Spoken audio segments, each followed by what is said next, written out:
So do we need to go into exile, Max? We're going to be,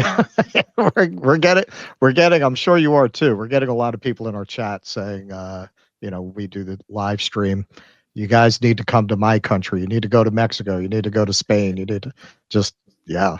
Well, there's a great irony in that. And, I spend time in those countries, a decent amount of time, and interact with some of the expats there. And like, there's all these mostly white Americans who go to like Costa Rica or the southern coast of Nicaragua, or like they love the Pacific coast of Mexico, and they just get to be there doing whatever they want, buying property. And most of them don't even try to learn Spanish. And a lot of them support Trump. Like they definitely support Trump more than they supported Kamala. Really? Most of them supported Trump because they couldn't stand all the COVID regulations, like justifiably, the lockdowns and so on. But they don't see the irony in their own political preference for someone who's trying to push English only policies in the U.S. and treat visitors to the U.S. below a certain income level as terrorists, when they get to go anywhere they want with their passports, and they don't even bother to try to integrate into the local culture, don't interact with hardly any Mexicans or Nicaraguans. And I mean, there is an irony there. I was surprised. I was in Grenada, Nicaragua, that there were so many American expats there. I didn't expect it in that country. I mean, Nicaragua is more, you get more of the kind of like freedom refugee types who are more ideological than Costa Rica. Costa Rica, they're more like luxury expats, but in Nicaragua is more of a, has a less developed tourist infrastructure.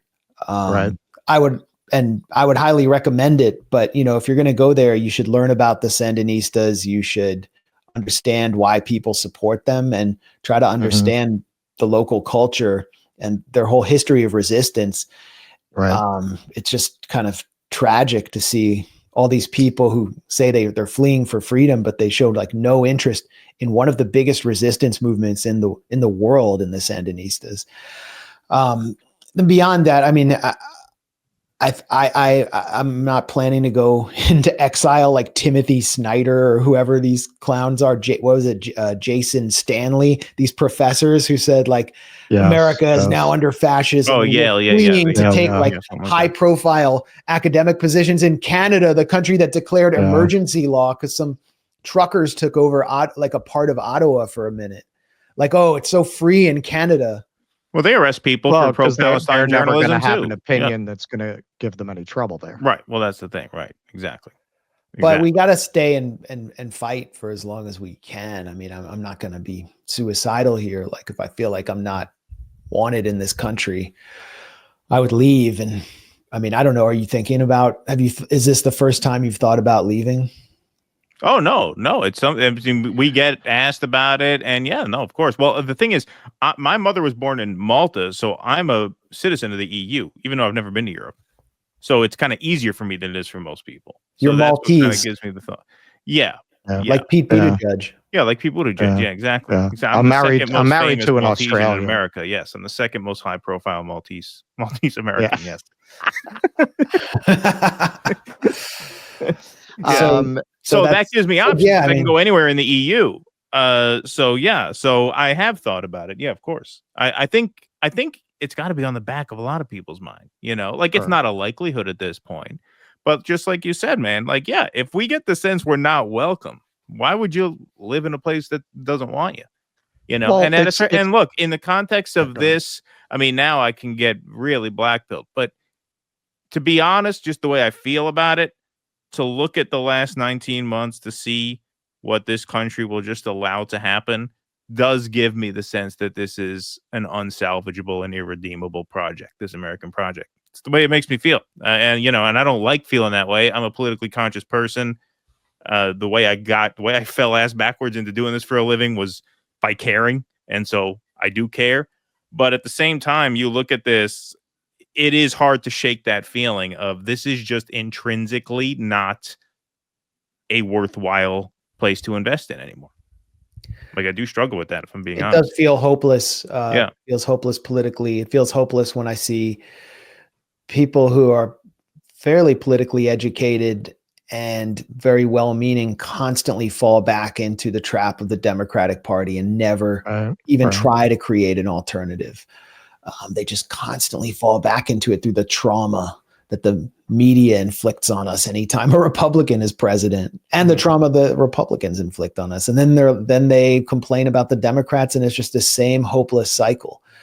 So there is that. There's a feeling of hopelessness. The Gaza genocide is absolutely seminal. Just watching just to witness the tolerance, the limitless tolerance that our political class has for this genocide. 18 months in, Bernie Sanders won't even call it a genocide. And he's the only senator who's calling for limiting arms to Israel in any meaningful way. And he still won't call it a genocide. So it's kind of like, what are we doing here?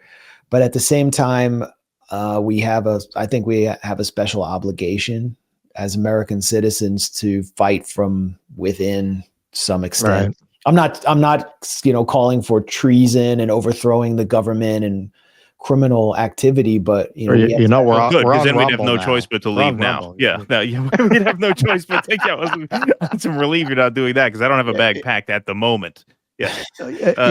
We both come from an arts background, me and Keaton, and I was very frustrated as a young man working as an artist at a time when people were fat and happy, and there was no real appetite for anything really politically challenging. Like, there was no audience for that. So in some sense, I'm definitely like, you're gonna leave now? You've waited your whole life for this moment. This fucking lunatic is like, on one hand, it's a fascist dystopia. On the other hand, I had this reinterpretation of Henry V that I've been waiting to do, and now's a good time. So why not try That's it. Yeah, I can finally do my interpretation of the Music Man. Yeah, exactly. Yeah. Well, yeah, I agree. And just to illustrate my point, like, for the next 2 days, there is a gigantic conference in Washington of the biggest spooks and AI warlords in the middle of Washington. It's free to attend. And, people who have left the US or who don't live in Washington, DC, the heart of the beast, the beating heart of Babylon, they can't go to that conference. And as a journalist, that's what I have to deliver. That's what people want from the Gray Zone. And I remember all the resistance we got when I launched the Gray Zone, trying to expose the Syria dirty war, Russia Gate.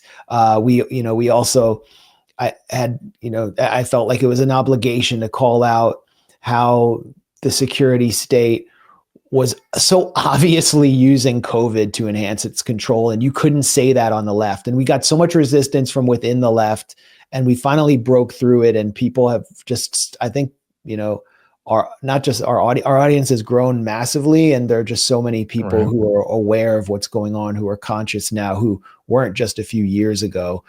And they're not seeing Trump, they're not viewing Trump as the core of the problem. They're not personalizing or individualizing the issue. They're seeing it systemically. So it's encouraging. Being on Jimmy Dore, having been on for years, I get people coming up to me in airports, on the street, saying, they've seen my appearances here, and they're not, the typical class of activist who wears 20 buttons from the past and has like 50 bumper stickers on their car. They're people who've been pilled, but who come out of reality. So there is something happening here. There's something happening in media in general. Corporate media has collapsed. It's never coming back. CNN's ratings will never come back. Yeah. And so there is, I think there's an obligation now. And, as long as I'm free to say what I want to say, I'm going to do it from, although DC really sucks these days, but I'm going to do it from DC. On a cultural level. You mean the mosquitoes, right? About mosquitoes are, you can't go outside after like 3 p.m. That surprised me when I was down there a few months ago. I did not.